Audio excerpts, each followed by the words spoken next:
Hello guys, welcome to this platform.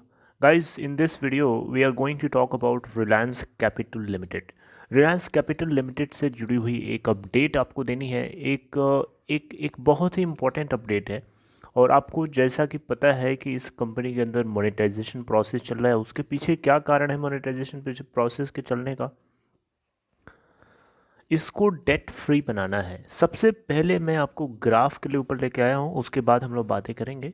अगर मैं आपको लास्ट के एक महीने का ग्राफ दिखाऊं तो आप देखें तो एक महीने में जो हाई बनाता है 13.85 का, जो कि 16 दिसंबर 2020 को बनाया और उसके बाद इसके अंदर डाउनफॉल शुरू हो गया। अब क्वेश्चन उठता है कि डाउनफॉल क्यों शुरू हुआ। आपको जैसा कि पता है कि लास्ट के कुछ दिनों से होल मार्केट के अंदर एक नेगेटिविटी सी बनी हुई है, एक बेरिश मार्केट चल रहा है, जिसकी वजह से एक ओवरऑल डाउन ट्रेंड हम लोगों को देखने को मिला। इस कंपनी के अंदर क्यों डाउनफॉल मिला? क्योंकि इसके बिडर्स जो हैं उनके एक्सप्रेशन ऑफ इंटरेस्ट को पाने के लिए जो डेडलाइन दी गई थी उसको एक्सटेंड करना पड़ रहा है, राइट? तो नॉन बाइंडिंग जो बिडर्स हैं और नॉन बाइंडिंग बिडर्स और एक तरीके से नॉन कंप्लायंट बिडर्स हैं, उनको सेटिस्फाई करने के लिए जो है डेडलाइन को, एक्सप्रेशन ऑफ इंटरेस्ट को गेन करने के लिए उसकी डेडलाइन को एक्सटेंड करना पड़ रहा है। तो इसको लेकर के यहाँ पे देखें तो एक लोअर सर्किट सा बना हुआ है। अब देखो यहाँ पे एक बहुत बड़ी अपडेट है और अपडेट ये है, आपको जैसा कि पता है रिलायंस कैपिटल लिमिटेड के पास कितना डेट है। मैं आपको बता देता हूँ, इस कंपनी ने बीएसई फाइलिंग के टाइम पे अपडेट किया था कि इसके पास जो बैंकिंग सेक्टर का टोटल डेट का एक्सपोजर है 19,805.00 करोड़ रुपए, ठीक है, एज ऑफ अगस्त 2020। अब इसमें से 93% जो अप्रॉक्सीमेट डेट है वो बॉन्ड्स के रूप में है। इस कंपनी ने जो बॉन्ड्स इशू कर रखे हैं उसके रूप में पड़ा हुआ है। और आपको पता है कि इसी डेट को रिड्यूस करने के लिए, यानी कंपनी को डेट फ्री बनाने के लिए मोनेटाइजेशन प्रोसेस चल रहा है और इसको रन कराने की जिम्मेदारी दी गई है कमेटी ऑफ डिबेंचर्स को, जो कि आप और ट्रस्टी विस्ट्रा ITCL इंडिया लिमिटेड को, ठीक है, जो कि 93% जो टोटल डेट है कंपनी का उसको होल्ड करते हैं। और इसके लिए जो बायर्स ढूंढने की जिम्मेदारी दी गई थी SBI कैप्स को और JM फाइनेंशियल, ये दोनों आपको पता है एक तरीके से SBI कैप्स आपको पता है कि एक इन्वेस्टमेंट आर्म है SBI state bank of India की, ठीक है, और JM फाइनेंशियल आपको पता है कंस्ट्रक्शन कंपनी है। इन दोनों को जिम्मेदारी दी गई थी कि ये बायर्स को ढूंढ के ले आए। तो अभी तक 60 टोटल बिड्स आ चुकी थी, लेकिन इम्पोर्टेंट अपडेट ये है कि अब टोटल नंबर ऑफ बिड्स 70 हो चुकी हैं। जी हाँ, आप ये देख सकते हैं, इस आर्टिकल में पूरा मेंशन्ड है। 10 न्यू बिड्स आई हैं, 10 नए यहाँ पे खिलाड़ी आ गए हैं। उस 10 नए लोगों में से कुछ इम्पोर्टेंट हैं, दो उनका मैं यहाँ पे नाम लूँगा। इसके अलावा अगर आप मैं थोड़ा सा आपको रिमाइंड कराने के लिए बताना चाहूँगा कि आपको पता होना चाहिए कि आर कैप के अंदर कौन कौन सी इसकी सब्सिडरीज़ हैं जो 100% ओन करती है और उसके कितने बिडर्स हैं। मैं आपको समझाना चाहूँगा, जैसे मान लीजिए इसकी एक सब्सिडरी है रिलायंस निप्पन लाइफ इंश्योर करके, तो उसके अंदर इसकी इतना ओन करती है और उसको कितने लोग इंटरेस्टेड हैं खरीदने के लिए। इसी तरीके से रिलायंस सिक्योरिटीज़ है, उसको कितने लोग इंटरेस्टेड हैं खरीदने के लिए। ये पूरा प्रॉपर्ली इस आर्टिकल में मेंशन्ड है, मैं आपको पूरा समझाऊंगा। जैसा कि आप यहाँ देख पा रहे होंगे, यहाँ लिखा है साफ साफ, Reliance Capital asset sale SBI life and Apollo join the race nearly 70 bids received. यानी दो नए बड़े खिलाड़ी हैं जिनका नाम है SBI लाइफ और अपोलो जॉइन। अपोलो, ये दोनों ज्वाइन कर रहे हैं इस बिड्स को, मतलब रेस को, जिसमें टोटल अब बिड्स हो जाएंगे 70 और देखना होगा कि कितना किसको क्या मिलता है। अब आपको बताना चाहूँगा यहाँ पे कि जो कौन कौन से बिडर्स हैं किसके किसके लिए। तो सबसे पहले आपको बताना चाहूँगा इसकी कुछ सब्सिडरीज़ हैं जिसमें ये 100% ओन करता है, कुछ किसी में 50% ओन करता है किसी में 51% करता है। और इसके अलावा इनके कुछ इन्वेस्टमेंट्स भी हैं किसी अलग अलग कंपनीज में, तो उस इन्वेस्टमेंट को लेकर के भी बिडिंग यहाँ पे शुरू हो चुकी है। ओके, सबसे पहले मैं बात करना चाहूँगा रिलायंस जनरल इंश्योरेंस। आपको पता है जो कि ये रिलायंस कैपिटल लिमिटेड 100% ओन करती है और इसके लिए 18 टोटल बिडर्स हैं, जिसमें से प्रोमिनेंट बिडर्स की मैं बात करूं तो उसमें है Chrys Cap, J C Flower, Blackstone, KKR, CVC Capital Partners and Bain Capital. इसके अलावा बताना चाहूँगा आपको रिलायंस निप्पन लाइफ इंश्योरेंस, जो कि रिलायंस कैपिटल जिसमें 51% ओन करता है, और इसके अलावा 49% स्टेक जो है वो जापान की एक कंपनी है जिसका नाम है जापान निप्पन लाइफ इंश्योरर, जो कि बहुत दिग्गज कंपनी है, वो 49% ओन करती है इसके अंदर। ठीक है, और ये रिलायंस निप्पन लाइफ इंश्योरेंस जो कि रिलायंस की साइड से 51% स्टेक होल्डिंग है, उसको लेकर के जो बिडिंग्स आई हैं वो भी टोटल 16 है, जिनमें प्रोमिनेंट का मैं नाम लेना चाहूँगा बेन कैपिटल, NIIF, इसके बाद है आर्प वुड पार्टनर्स, फिर इसके बाद है डाबर इन्वेस्टमेंट्स, फिर बंधन bank and multiples asset management. इसके अलावा बहुत सारे MAMP मतलब मल्टीपल एसेट मैनेजमेंट कंपनीज भी इसके अंदर शामिल हैं। इसी तरीके से अगर आप देखें तो रिलायंस सिक्योरिटीज़ जो कि इसकी एक सब्सिडरी है, जिसको लेकर के 8 टोटल बिड्स मिली हैं, जिसमें बेन कैपिटल शामिल है, इसके अलावा रेलिगेयर ब्रोकिंग, फिर इसके अलावा एडल्विसिस सिक्योरिटीज़ और कुछ ARCs भी हैं इसके अंदर। इसके अलावा रिलायंस ARC यानी रिलायंस एसेट रिकंस्ट्रक्शन कंपनी, ये भी एक सब्सिडरी है रिलायंस कैपिटल लिमिटेड की, जिसको लेकर के टोटल 6 बिडर्स मिले हैं, जिसमें से प्रोमिनेंट बेन कैपिटल है, इंटरनेशनल एसेट रिकंस्ट्रक्शन कंपनी है, और कुछ ARCs हैं यानी एसेट रिकंस्ट्रक्शन कंपनी। इसके अलावा इसकी एक सब्सिडरी है रिलायंस कैप की जिसका नाम है रिलायंस हेल्थ। इसको लेकर के टोटल 8 बिडर्स मिले हैं, जिसमें से प्रोमिनेंट है Blackstone, Ben capital, ARP would partners और कुछ ARCs हैं। ठीक है, तो इसके अलावा अगर रिलायंस कैपिटल की बात करें तो इसकी कुछ ICEX और पेटीएम ई-कॉमर्स बिजनेस में कुछ स्टेक है यानी कुछ हिस्सेदारी है, जिसको लेकर के भी मल्टीपल बिडिंग से स्टार्ट हो चुकी है।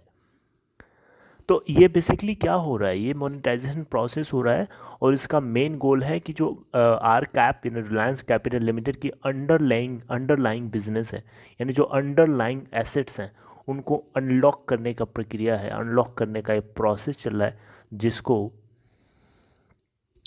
जिसका मेन पर्पज़ है कि आर कैप को डेट फ्री बनाना। हाँ जी, डेट फ्री बनाना।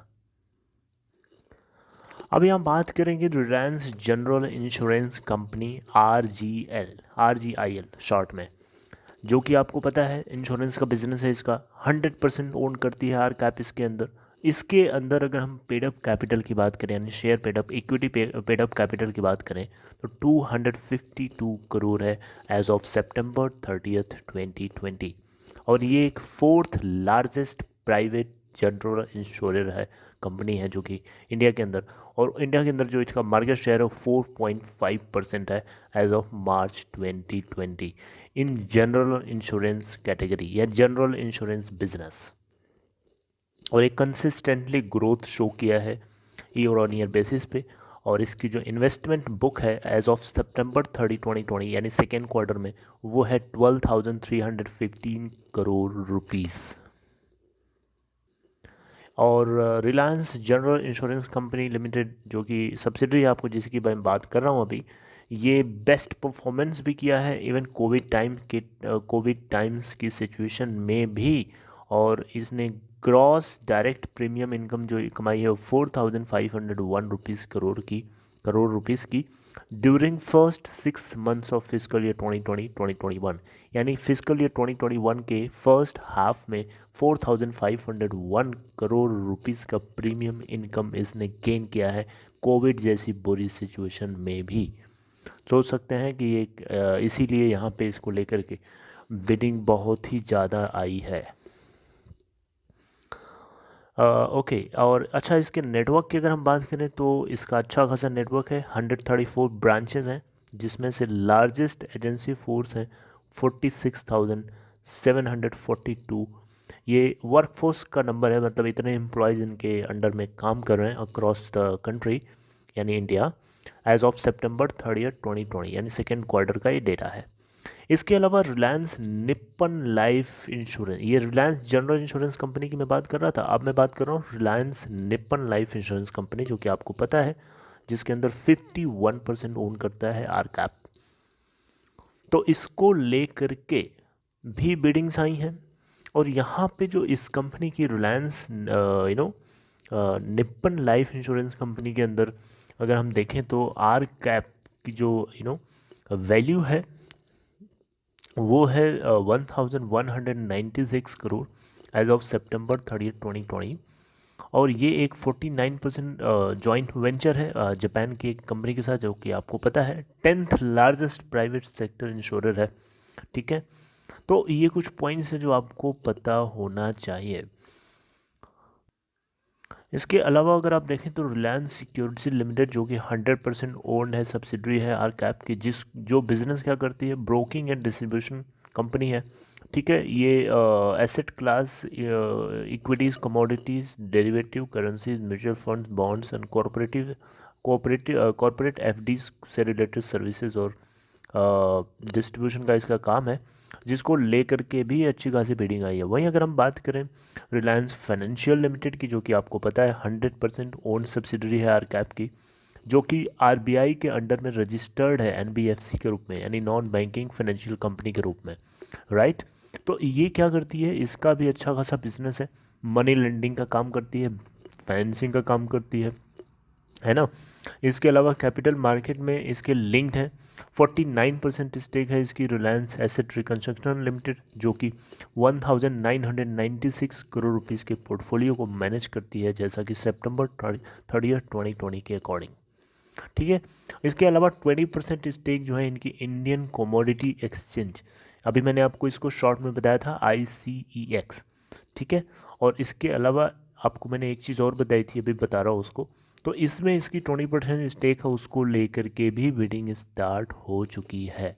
और ICEX एक SEBI regulated commodity derivative exchange है, राइट। इसके अलावा अगर आप देखें तो 100% स्टेक ये रिलायंस हेल्थ में भी ओन करती है, रिलायंस हेल्थ इंश्योरेंस लिमिटेड।